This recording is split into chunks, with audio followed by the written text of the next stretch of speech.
नमस्कार, मी मनाली. न्यूज 18 लोकमतमध्ये आपल्या सगळ्यांचं स्वागत आहे. आत्ताच्या या क्षणाच्या सगळ्या महत्त्वाच्या घडामोडी आपण या बुलेटिनमध्ये पाहणार आहोत आणि बुलेटिनची सुरुवात एका महत्त्वाच्या बातमीने करणार आहोत. तर पाचगणी येथील बिलीमोरिया शाळेच्या इमारतीला आग लागल्याचं कळतंय. आगीचं कारण अद्याप अस्पष्ट असून संगणक कक्ष चित्रकला वर्गाचं मोठं नुकसान झालेलं आहे.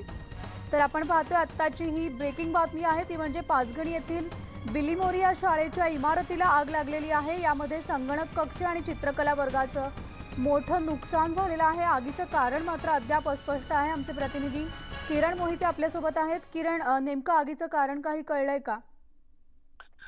मनाली, पाचगणी शहरातील बिलीमोरिया शाळेच्या ज्या मुख्य इमारतीला आज भीषण आग लागली आहे. ही जी आग आहे ती सकाळी 9च्या सुमारास ही भीषण आग लागली आहे. या आगीमध्ये शाळेतील कम्प्युटर लॅब असेल किंवा जुनं फर्निचर असेल हे पूर्णपणे जळून खाक झालेलं आहे. यामध्ये लाखो रुपयांचं नुकसान जे आहे ते या ठिकाणी झालेलं आहे.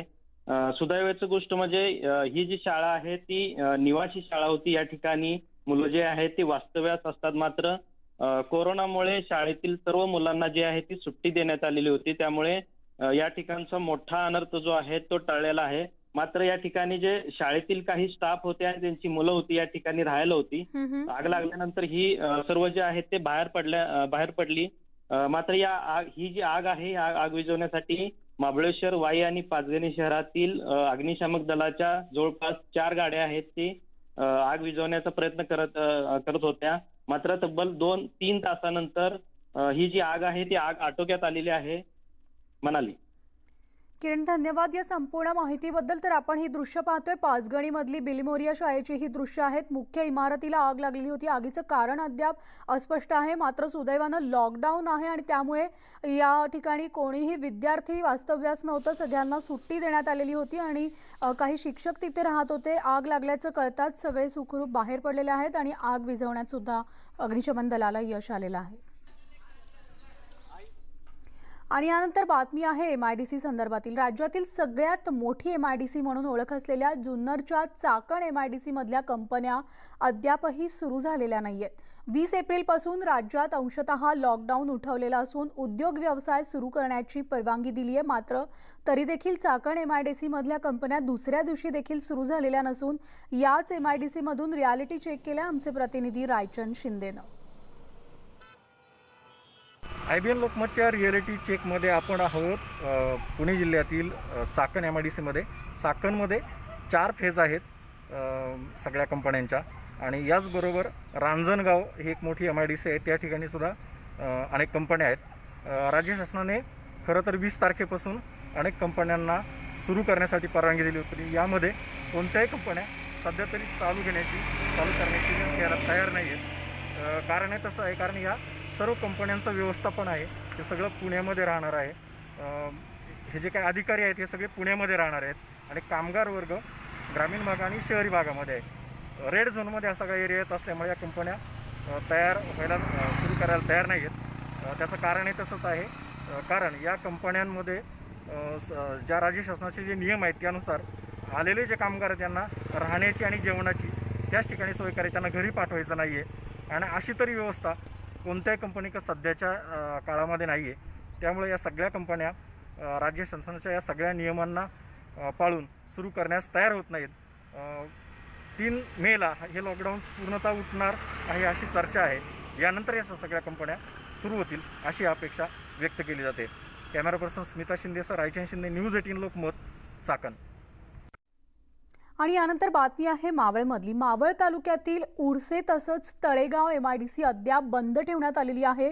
कोरोना व्हायरसचा प्रादुर्भाव रोखण्यासाठी पिंपरी चिंचवड तसंच पुणे शहर पूर्णपणे 27 एप्रिलपर्यंत बंद ठेवण्यात आलेलं आहे. शहरामध्ये येणारे तसेच बाहेर जाणारे प्रमुख रस्ते पोलिसांकडून बंद करण्यात आलेले आहेत आणि याच कारणामुळे कामगारांच्या वाहतूक करणाऱ्या बसेस कंपन्यांपर्यंत येत नसल्यामुळे तळेगाव तसेच त्याबरोबर उरसे MIDC अद्याप बंद आहे. आणि त्याचप्रमाणे मावळ तालुक्यामध्ये कोरोनाबाधित एकही रुग्ण अद्याप आढळून आलेला नाहीये.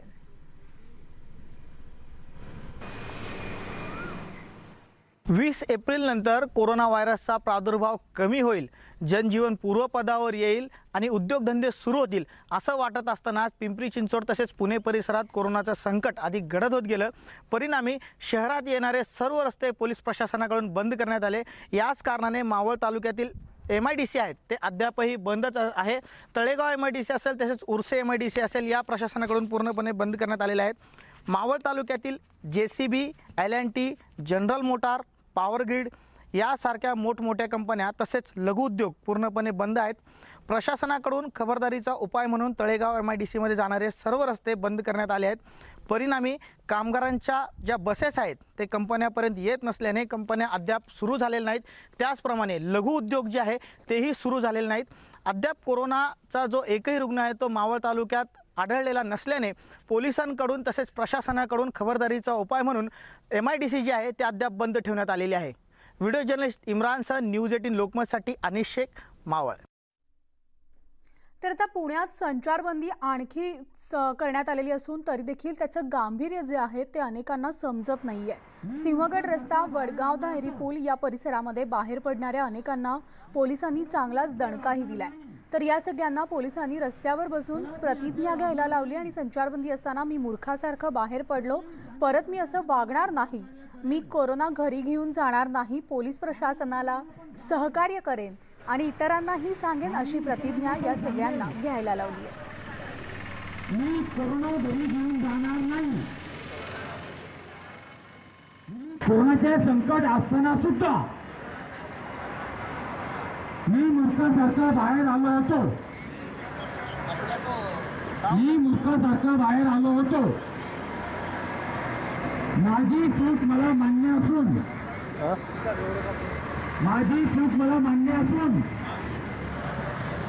परत मी असे वागणार नाही,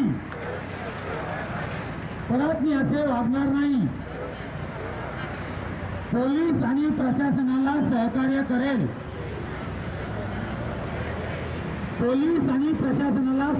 करेल, आणि इतरांना पण सांगेल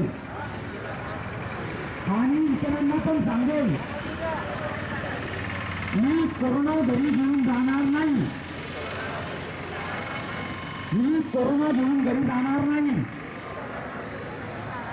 आणि इतरांना पण घेऊन जाऊन देणार नाही। तर कोरोना विषाणूमुळे लॉकडाऊन आहे आणि संचारबंदी, जमावबंदी लागू असताना देखील काही जण घराबाहेर पडतात। काही महाभाग तर बाहेर पडून रस्त्यावर आपल्या मोबाईलमध्ये टिकटॉक व्हिडिओज बनवून सोशल मीडियावर अपलोडही करतात। गोवंडीमधल्या शिवाजीनगर भागात सलीम शेख आणि मोहम्मद फहाद सलीम शेख या दोन भामट्यांनी सेलिब्रिटीला पोलीस काहीच करत नाही, आम्ही सुद्धा सेलिब्रिटी असून आम्हाला पोलीस काहीच करणार नाही असा मास्क न घालता व्हिडिओ केला होता। यावर पोलिसांनी कारवाई करत या दोघांना अटक केली आहे।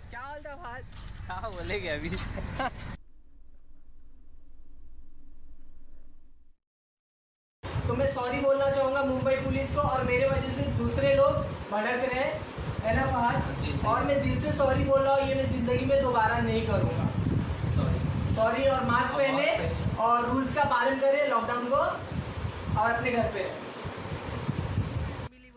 अभी हम लोग जा रहे थे तो हम लोग की एक फ्रेंड मिली, बोलती मत जाओ आगे पुलिस वाला है, तो बोला हम लोग को पुलिस वाले नहीं मारते, सेलिब्रिटी है हम, सेलिब्रिटी को पुलिस नहीं मारती है ना। क्या बोलता फहद? हाँ बोलेंगे अभी। त्यामुळे अशा प्रकारचे व्हिडिओ करणाऱ्यांवर पोलीस चांगलीच कारवाई करताना आता नजर समोर येत आहेत। कोरोना संसर्ग टाळण्यासाठी देशभरात लॉकडाऊन आहे, मात्र तरीही काही नागरिक विनाकारण घराबाहेर पडतात। नागपूरच्या रेशीमबाग चौकात विनाकामाचं घराबाहेर निघून फिरणाऱ्यांवर पोलिसांनी उठाबशा काढण्याची शिक्षा दिली आहे।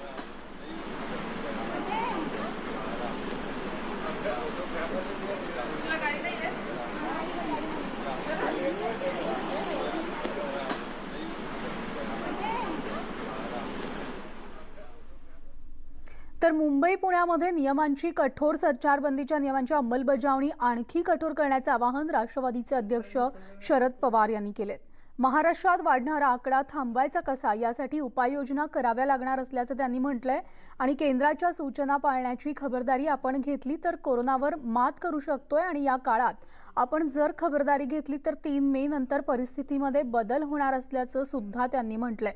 यावेळी बोलताना त्यांनी पालघरच्या घटनेचा देखील निषेध दर्शवलाय.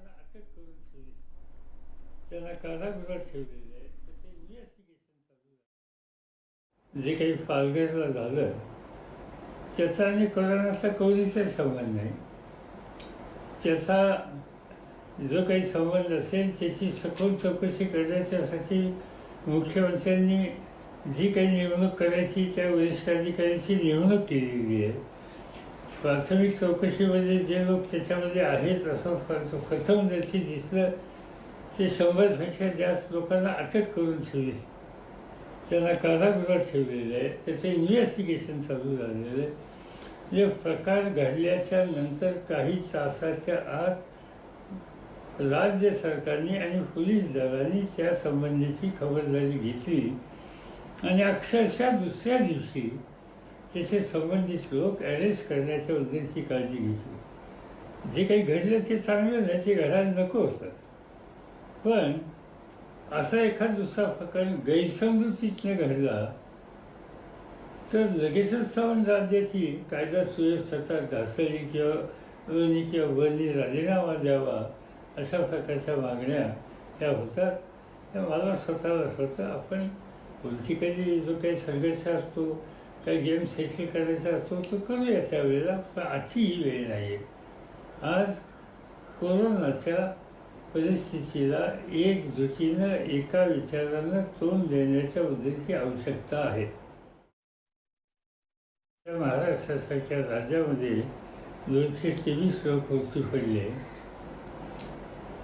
पण 223 सुद्धा हा आकडा आपल्या दृष्टीने चिंतनीय आहे. आणि म्हणून या पाश्चिमात्य देशाची आपल्याला तुलना करून चालणार नाही. आपल्याला हा 223चा मृत्यूचा आकडा हाही धक्का देणार आहे आणि हे थांबवायचं कसं या प्रकारचा विचार हा आपल्याला केल्याशिवाय गत्यंतर नाही आहे. आणि यानंतर बातमी आहे नाशिकची. कोरोनाचा प्रादुर्भाव रोखण्यासाठी आता पोलिसांच्या मदतीला लष्कराचे निवृत्त जवान रस्त्यावर उतरले. जनजागरण, संरक्षण आणि आवाहन या त्रिसूत्रीवर आधारित सुरू असलेलं या जवानांचं शिस्तबद्ध काम खरंच वाखाणण्यासारखं नक्कीच आहे.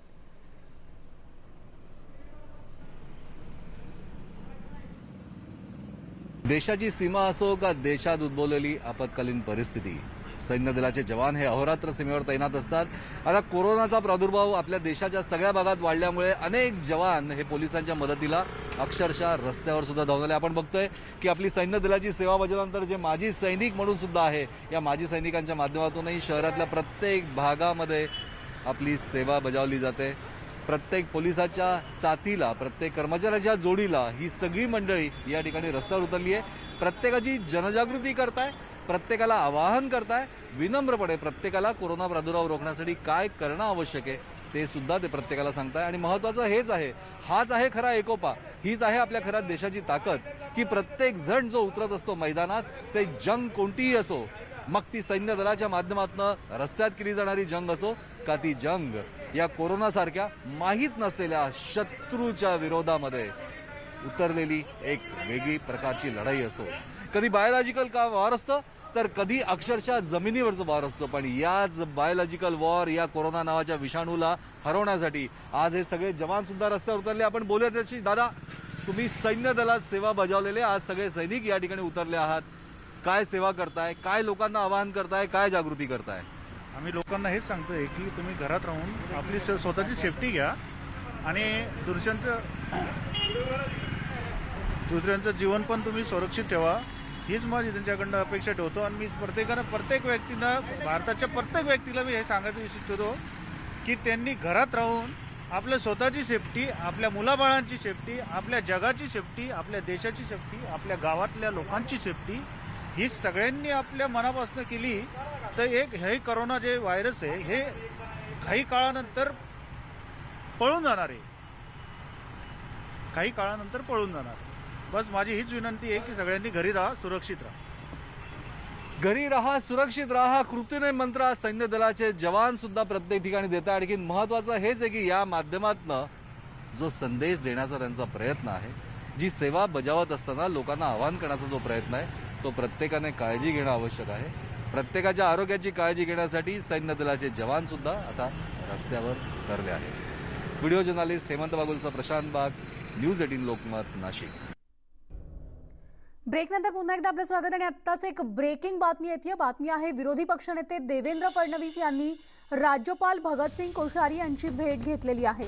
कोरोना आणि पालघर या दोन्ही विषयांवर चर्चा केल्याचं कळतंय. आपण पाहतोय आत्ताची ही महत्त्वाची बातमी येते, ती म्हणजे विरोधी पक्षनेते देवेंद्र फडणवीस यांनी नुकतीच राज्यपाल भगतसिंग कोश्यारी यांची भेट घेतलेली आहे. तर कोरोना आणि पालघर या दोन्ही विषयांवर त्यांच्याशी चर्चा केल्याचं कळतंय.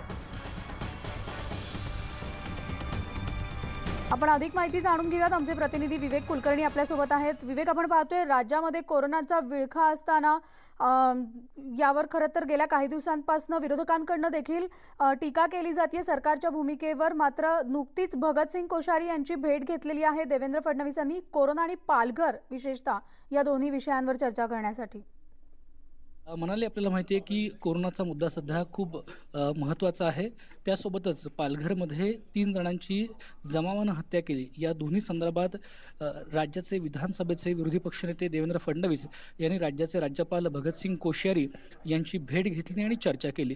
विशेषतः कोरोना संदर्भात मुंबई महानगरपालिकेनं असं म्हटलेलं आहे की जे असिम्प्टोमॅटिक आहेत, म्हणजे ज्यांना लक्षणं दिसत नाहीत पण जे कोरोना पॉझिटिव्ह आहेत, त्यांच्या चाचण्या केल्या जाणार नाही असं निर्णय घेतला होता. त्या संदर्भात देवेंद्र फडणवीस यांनी आक्षेप नोंदवला होता. या बैठकीदरम्यान या गोष्टीबद्दल देखील चर्चा झाली असं कळते आहे. आणि त्यासोबतच पालघरला जी 3 जणांची जमावाने हत्या केली त्याची देखील चौकशी करण्यात यावी. ते प्रकरण गंभीर आहे. ते विषयाबद्दल देखील राज्यपाल भगतसिंग कोश्यारी यांच्याशी देवेंद्र फडणवीस यांनी चर्चा केलेली आहे. अगदी बरोबर. त्याचबरोबर पालघरच्या मुद्द्यावर सुद्धा चर्चा झाल्याचं कळतंय विवेक. मुद्द्यावर देखील देवेंद्र फडणवीस यांनी राज्याचे राज्यपाल भगतसिंग कोश्यारी यांच्याशी चर्चा केली आहे. काही जण किडनी घेऊन जाण्यासाठी तिथं येतात असा लोकांचा समज झाला आणि त्यातून 3 जणांची हत्या झाली असं बोललं जात आहे. मात्र ह्या सगळ्या प्रकरणाची सखोल चौकशी करण्यात यावी आणि सत्य समोर आणावं अशी देखील मागणी देवेंद्र फडणवीस यांनी केलेली आहे. भारतीय जनता पक्षानं हा मुद्दा अतिशय आक्रमकपणे उचललेला आहे. म्हणाली त्यासोबतच आपल्याला माहिती आहे की राज्यपालांवर देखील शिवसेनेतर्फे काही आरोप केले जात आहेत. राजभवन हा राजकारणाचा अड्डा होऊ नये असं देखील संजय राऊत यांनी वक्तव्य केलेलं आहे. विशेषतः उद्धव ठाकरे यांची राज्यपाल नियुक्त विधान परिषदेवर नियुक्ती करण्यात यावी असा या भूमिकेवरून देखील राजभवनात राजकारण होत असल्याचा आरोप शिवसेनेचे खासदार संजय राऊत यांनी केला आहे. या विषयावर देखील चर्चा झाली असल्याची शक्यता वर्तवण्यात येते. मात्र आपल्याला जी माहिती मिळते त्याच्यानुसार कोरोना आणि पालघर या विषयांवर प्रामुख्याने चर्चा झाली असं कळत आहे. धन्यवाद विवेक या संपूर्ण माहितीबद्दल. वळूयात पुढच्या बातमीकडे, ती म्हणजे पुण्यात आजपासून 100% कर्फ्यू लागू करण्यात आलाय. 27 एप्रिलपर्यंत हा नवा आदेश लागू असणार आहे आणि याविषयी पुणे शहराचे सहपोलीस आयुक्त रवींद्र शिसवे यांच्याशी खास बातचीत केली आमचे प्रतिनिधी चंद्रकांत फुंदेनं. शिवसे साहेब, नेमके नवीन आदेश काय आहेत? आता कर्फ्यू आहे, पहिल्यापासून आहे, दुसरं लॉकडाऊन आहे, पण आता नवीन नेमके आदेश काय आहेत? पूर्वी ज्यावेळेला आपण लॉकडाऊन सुरू केलं 23 मार्चला पहिले आदेश निघाले आणि या आदेशामध्ये आपण लॉकडाऊनमध्ये जमावबंदी पहिल्यांदा होती, इतर सगळ्या ॲक्टिव्हिटी त्याच्यानंतर एस्टॅब्लिशमेंट्स याच्यावरती बंदी होती. म्हणजे वेगवेगळ्या ॲक्टिव्हिटी असं समजा शाळा कॉलेज कुठलाही कार्यक्रम याच्यावरती बंदी आणि एस्टॅब्लिशमेंट्स जे आहेत म्हणजे कुठल्याही बाजारपेठेतली दुकानं, कापडाची दुकानं किंवा अशा सगळ्या इतर रेस्टॉरंट यावर बंदी होती आणि मग जमावाने एकत्र यायला बंदी होती. त्याच वेळेला आपण वाहनांच्या वापरावरती बंदीचा आदेश काढला, फक्त जीवनावश्यक सेवा वगळून. यानंतर ज्या वेळेला आपल्याला लक्षात आलं की पुणे शहरामध्ये काही पर्टिक्युलर एरियामध्ये जास्त संक्रमण झालेलं आहे, त्यावेळेला महापालिका आणि पोलीस प्रशासन यांनी एकत्र येऊन निर्णय घेतला की हे जे भाग आहेत या भागांना आपण सील केलं पाहिजे आणि त्यांना कंटेनमेंट झोन म्हणून डिक्लेअर केलं पाहिजे.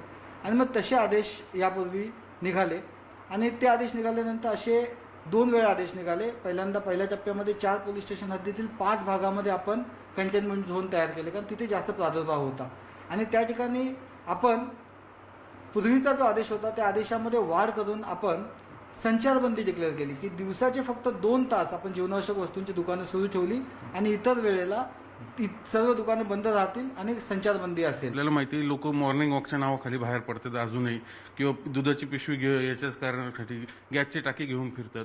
तर याला कुठेतरी आता अटकावं लागणार आहे, कारण पुढचे 7 दिवस आपण कठोर अंमलबजावणी म्हणतो कर्फ्यूची, पण ती होणार आहे का? थेट गुन्हे दाखल होणार आहे, कारण आपण त्यांना समजावून सांगून पाहिलं, त्यांना सौम्य शिक्षा देऊन पाहिली, पुण्याला योगा करायला लावलं, पण काही लोक नाही सुधरते. तर त्यांच्यासाठी नेमके काय आता? आपल्या माहिती करता की जवळपास जेव्हापासून लॉकडाऊनची अंमलबजावणी सुरू झाली 23,000पेक्षा जास्त वाहनं आम्ही जप्त केली होती. तसंच 188 कलम आहे, ते कलम आपण 7,000 लोकांवरती लावलेलं आहे.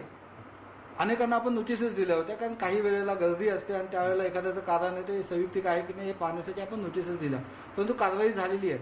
बऱ्याच लोकांना जर असं वाटत असेल की कारवाई झाली आहे तर आपल्याला पुढे काय होणार नाही, तर हे जे काही आहे हा खटला कोर्टात दाखल होईल.